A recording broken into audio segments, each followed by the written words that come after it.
Hello, my shimmering star. I am Amika Diya. Welcome you all to this amazing platform of Tutors Theory. Our today's topic is organization of materials and space for art experiences.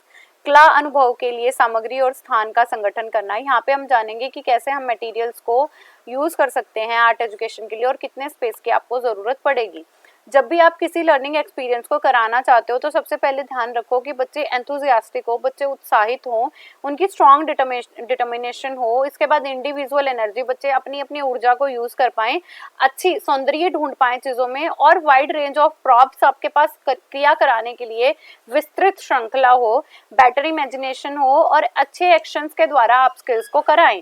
इसके बाद है it depends on the sensitivity of teacher. ये दूसरी चीज़ depend करती है कि हमारा teacher कितना संवेदन है, क्योंकि उसे ही संवेदनशील है, क्योंकि उसे ही बच्चों के अंदर वो नीड्स को उन एक्टिविटीज को केटर कराना है। मतलब पूरी तरह से अगर कोई करा सकता है तो वो हमारा टीचर ही है। मटेरियल की बात करूँ तो फर्स्ट आती है हमारी फॉर विजुअल आर्ट। हमारी दो प्रकार की आर्ट है, आपको अब तक समझ भी आ गया होगा, visual art and performing art. Visual जिसके अंदर आप चीजें देख रहे हो और चीजों से समझ अपनी ले रहे हैं, इन्फॉर्मेशन मिल रही है आपको, जिसके अंदर आप परफॉर्म कर रहे हैं वो हमारी परफॉर्मिंग आर्ट हो जाएगी।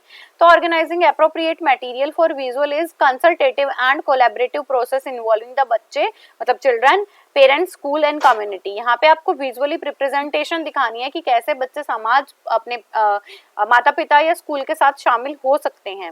हमें रॉ मटेरियल बच्चों को साथ साथ प्रोवाइड करना है, टूल्स प्रोवाइड करने हैं, मतलब यहाँ पे जितने भी पॉसिबल रिसोर्सेज हैं वो बच्चों को देने हैं।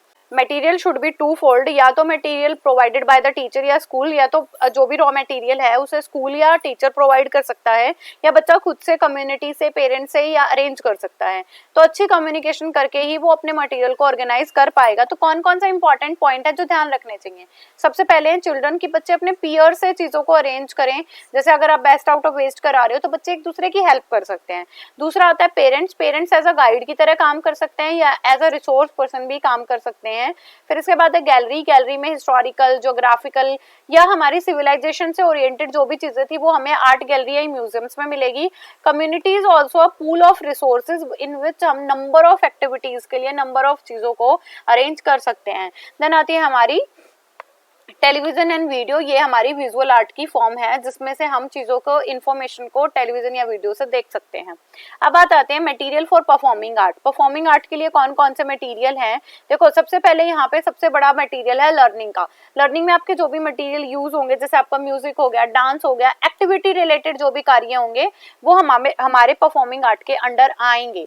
Children can make jewellery by using flowers, leaves and feather. बच्चे जो है फूल, पत्तियां, पंखों का प्रयोग करके आभूषण बना सकते हैं। कॉस्ट्यूम, ज्वेलरी बना, क्राफ्टिंग कर सकते हैं।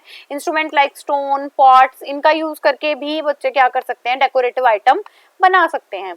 प्रॉप्स को मैनिफोल्ड करके क्या कर पाएंगे, सजेस्ट कर पाएंगे कि और नई नई चीजें क्या कर सकते हैं। मतलब अपने हाथों से कोई चीज बना दी, जैसे क्ले का मॉडल बना दिया, या कोई म्यूजिकल इंस्ट्रूमेंट पे फैसिनेटिंग साउंड भी चला सकते हैं। मोर ओवर, मतलब बच्चे और ज्यादा रिदमेटिक हो सकते हैं परफॉर्मिंग आर्ट में, क्योंकि पीस ऑफ पेपर से हमारी मुरली बन जाती है, तो उससे भी बहुत अच्छा परफॉर्मिंग आर्ट किया जा सकता है। तो यहाँ पे जो चीजें हैं डिपेंड करती हैं कि आप उन परफॉर्मिंग आर्ट को कैसे कराना चाह रही हो। आर्ट क्लासेस को देखा होगा जिसमें पानी का ना जो लेवल है वो ऊपर घटा बढ़ा दें तो वो 8 प्रकार के जो है साउंड प्रोड्यूस करता है, जिसे जल तरंग बोलते हैं।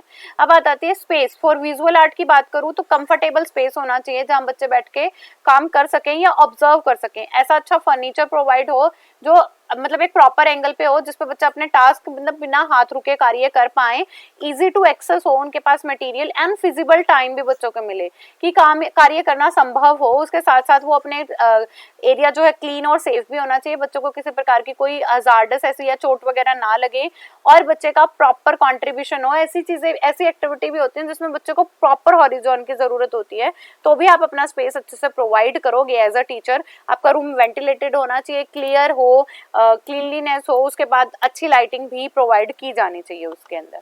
नेक्स्ट आता है परफॉर्मिंग आर्ट। परफॉर्मिंग आर्ट के लिए अवेलेबल जो स्पेस है वो बिल्कुल अलग से होना चाहिए, सेपरेट स्पेस, जिसके अंदर बच्चे जाके अपनी आर्ट को परफॉर्म कर पाएं। Next the children should remove their shoes वगैरह, जिसमें प्रॉपरली रिमूव कर दिया। आपने देखा होगा आर्ट एंड म्यूजिक का, जिसके अंदर ना एक कारपेट बिछा रहता है और बच्चे अपने शूज वगैरह निकाल के ही इंटर करते हैं उस स्पेस में। या तो फिर वो हमारा जो स्पेस है उसके अंदर स्टोरेज बिल्डिंग भी हो, मतलब जिसके अंदर वो अपनी चीजें रख पाए, और कैसे प्रेजेंटेशन करनी है, कहाँ पे बैठना है, ये चीजें भी उसमें अवेलेबल हो। प्रेजेंटिंग ये बता दिया मैंने आपको, सिटिंग अरेंजमेंट भी होनी चाहिए और स्कूल के प्रीमिसेस में ही होना चाहिए, जिसके अंदर एक्सीलेंट सिटिंग हो, किसकी कॉरिडोर की, वरांडा वगैरह हो, जिसके अंदर आप स्टेज जो है लगा पाओ, एंड इलेक्ट्रिक पावर वहां पे हो, क्योंकि म्यूजिक वगैरह बजाना है आपको, एंड टेप रिकॉर्डर या कंप्यूटर से कनेक्ट कर दिया जाए, जिससे बच्चे अच्छे से क्या कर पाए, उसे यूज कर पाए। दूसरा, वेदर प्लीजेंट हो, मतलब अगर आपके स्कूल में बारिश आ रही है, धूप है, तो भी बच्चे अपनी एक्टिविटी परफॉर्म कर पा रहे हैं। और आउटडोर सेशन में भी आपके पास एक स्टेज जरूर से होना चाहिए जिसपे आप क्या कर पाओ, and there is a backdrop also, कि जहाँ पे आपके परफॉर्मर जो हैं खड़े रहें। To done one part of play और cultural event on stage and another part is different setting, मतलब जब एक बच्चा परफॉर्म कर रहा है तो बच्चे दूसरे डिफरेंट सेटिंग में खड़े हो रहे हैं, तो उस सेटिंग के साथ भी अट्रैक्टिव और एक्साइटमेंट के साथ वो उन्हें देख भी पाए और अपनी परफॉर्मेंस की रिहर्सल भी कर पाए।